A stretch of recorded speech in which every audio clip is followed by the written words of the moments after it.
Hello learners, welcome to my YouTube channel to the point learning. आज मैं आपके साथ क्लास 11 फिजिकल एजुकेशन में चैप्टर 2 जो कि है ओलंपिज्म, उसका नेक्स्ट पार्ट डिस्कस करने जा रही हूँ, जो कि है नेशनल ओलंपिक कमेटी यानी एनओसी। एनओसी क्या होता है और आईओए से उसका क्या रिलेशन है, ये हम इस वीडियो में डिस्कस करेंगे। एनओसी जो है वो न्यू टॉपिक है आपका। इससे पहले आपने इसी चैप्टर से रिलेटेड आईओए देखा है, आईओसी देखा है, बट एनओसी जो है वो न्यू है। सो इसके साथ ही इसी चैप्टर से रिलेटेड अगर बाकी वीडियोस आपको देखने हैं तो मेरे क्लास 11 फिजिकल एजुकेशन प्लेलिस्ट में आपको मिल जाएंगे। साथ ही साथ इसी वीडियो के डिस्क्रिप्शन बॉक्स में भी आपको इस चैप्टर से रिलेटेड जितने टॉपिक हैं उनके लिंक मिलेंगे, तो वहाँ से भी आप देख सकते हैं। इसके अलावा मैंने बाकी चैप्टर्स के भी वीडियोज़ बनाए हैं और वो आपको क्लास 11 फिजिकल एजुकेशन में मिलेंगे, तो वहाँ ज़रूर देख लीजिएगा। सो स्टार्ट करते हैं। नेशनल ओलंपिक मूवमेंट क्या है, यानी एनओसी क्या है। NOC stand for national Olympic committee. बिल्कुल इसका फुल फॉर्म आपको याद होना चाहिए अच्छे से, क्योंकि आपके एग्ज़ाम में केवल शॉर्ट से भी आ सकता है कि डिफाइन एनओसी, तो उस केस में मीनिंग याद होना चाहिए आपको। इट इज़ द कंट्री और Nations top Olympic body which works for international Olympic committee. ये एक ऐसी ऑर्गेनाइजेशन है जो कि अलग अलग कंट्री और नेशंस के ओलंपिक बॉडी यानी कि ओलंपिक से रिलेटेड गेम्स को आईओसी के अंडर में रहकर वर्क करती है। एक ऐसी ऑर्गेनाइजेशन जो आपकी इंटरनेशनल ओलंपिक कमेटी के अंडर में रहकर काम करती है, और मेन इनका रहता है कि अलग अलग कंट्रीज़ जो हैं वहाँ पे ओलंपिक ठीक से कंडक्ट हो तो उसको वॉच करने का काम या उसको कंट्रोल करने का काम आपकी एनओसी करती है। From the UN recognized countries or nation, the IOC is the sole authority to recognize NOC। जो अगर हम देखें तो NOC को कौन अगर कंट्रोल करता है या उसकी अथॉरिटी यानी कि उसकी पावर किसके पास है, तो IOC के पास है।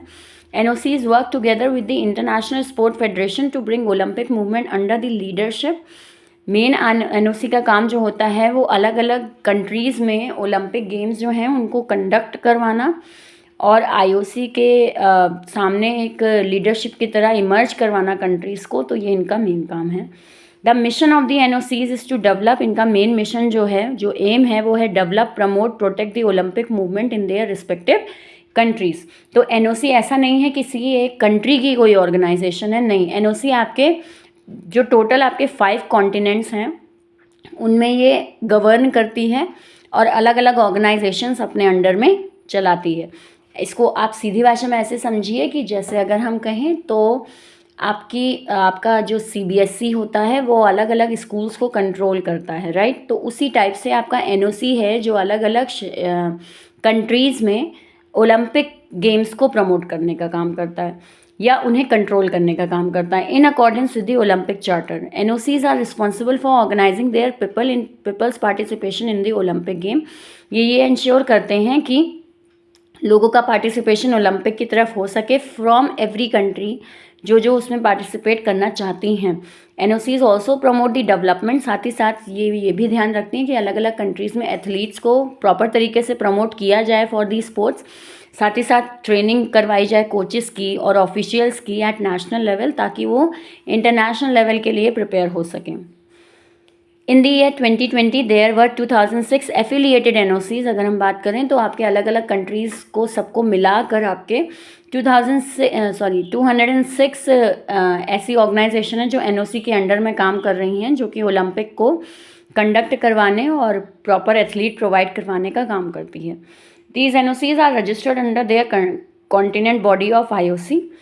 अलग अलग कंट्री में जहाँ जहाँ एनओसी है वो ऑलरेडी रजिस्टर्ड है अपनी आईओसी की तरफ से, क्योंकि आईओसी मेन अथॉरिटी है और उसके अंडर में एनओसी वर्क करती है, तो इसलिए।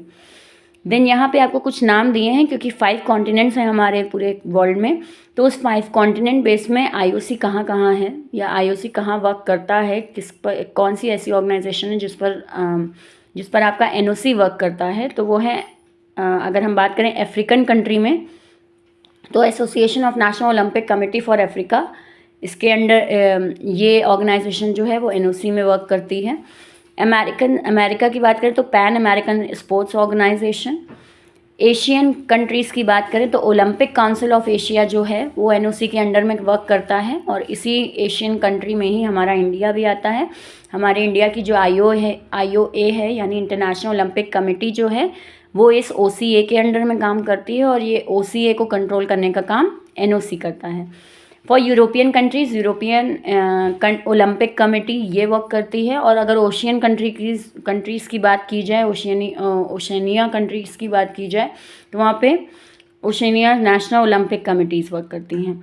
सो ये इस तरीके से आपका NOC वर्क करता है। एक सिंपलर अगर फॉर्म में मैं बोलूँ तो आपका जो मेन गवर्न बॉडी होती है वो IOC होती है, इंटरनेशनल ओलंपिक कमेटी। उसके अंडर में ये NOC वर्क करती है, जो कि हर अलग अलग कंट्रीज़ के बेस में, हर अलग अलग कॉन्टिनेंट्स के बेस पर वर्क करती है। और फिर NOC के अंडर आपके अलग अलग कॉन्टिनेंट बेस आते हैं जो कि ओलंपिक कंडक्ट करवाते हैं। अब इसमें अगर हम मेन बात करें तो हमारे एशिया में, तो एशिया में OCA वर्क करता है, यानी NOC के अंडर में एशिया में OCA वर्क करता है।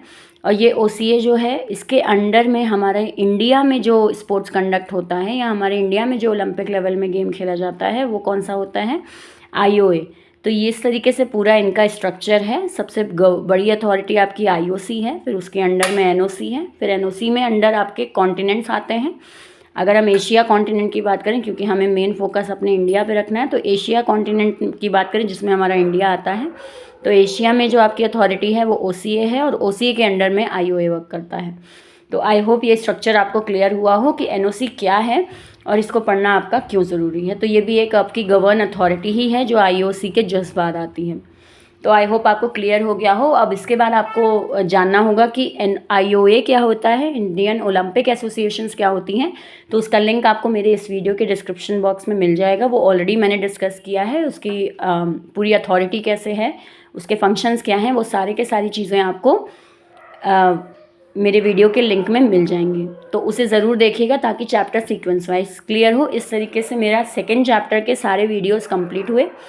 अब नेक्स्ट जो है वो मैं थर्ड चैप्टर से वीडियो बनाऊंगी, तो उसमें भी आप मेरे साथ रहिएगा। आपको क्लास 11th और 12th की फ़िज़िकल एजुकेशन के जितने टॉपिक हैं वो सब यहाँ मिलेंगे, और साथ ही साथ जितनी आपकी क्वेश्चन सीरीज़ हैं फ़िज़िकल एजुकेशन को लेकर वो भी आपको यहाँ मिलेंगी, क्योंकि टेस्ट सीरीज़ से रिलेटेड भी मैं वीडियोस बनाती हूँ, जिसकी एक अलग से क्लास 12th की आपकी प्लेलिस्ट है फॉर प्रैक्टिस पेपर्स। तो वो आप ज़रूर देखिए जब आप 12th में पहुँच जाएँ। फ़िलहाल तो आप 11th में हैं, तो आपके लिए हर टॉपिक यहाँ आपको आराम से मिल जाएगा। सो अगर वीडियो आपको यूज़फुल लगा हो तो चैनल को लाइक ज़रूर कर लें, और साथ ही साथ मेरे चैनल को सब्सक्राइब भी कर लें, और ज़्यादा से ज़्यादा फ्रेंड्स और क्लासमेट्स में शेयर करें। So thank you and have a nice day.